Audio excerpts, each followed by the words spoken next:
കോഴിപ്പള്ളി ബൈപ്പാസിൽ റോഡരികിൽ നിർത്തിയിട്ടിരുന്ന ഓട്ടോറിക്ഷ നിയന്ത്രണം വിട്ട കാറിടിച്ച് 15 അടി താഴ്ചയിലേക്ക് മറിഞ്ഞു. ഇവിടെ സമീപത്ത് ചായക്കട നടത്തുന്ന ജോൺസൺ ടി.ഡിയുടെ ഓട്ടോറിക്ഷയാണ് അപകടത്തിൽപ്പെട്ടത്. കാർ ഓടിച്ചിരുന്ന എറണാകുളം സ്വദേശിയെ പോലീസ് കസ്റ്റഡിയിലെടുത്തു. അപകടത്തിൽ ആർക്കും പരിക്കില്ല.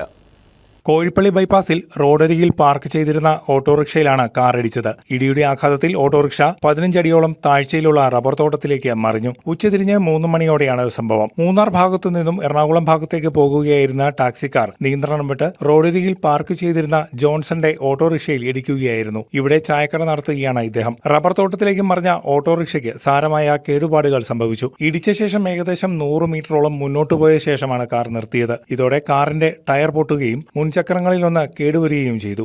എറണാകുളം മട്ടാഞ്ചേരി സ്വദേശികളാണ് കാറിലുണ്ടായിരുന്നത്. കാർ ഓടിച്ചിരുന്നയാളെ പോലീസ് കസ്റ്റഡിയിലെടുത്തു. ഇയാൾ മദ്യപിച്ചിരുന്നോ എന്ന കാര്യത്തിൽ സംശയമുള്ളതായി പോലീസും ദൃക്സാക്ഷികളും സംശയം പ്രകടിപ്പിച്ചു. News desk KCV news.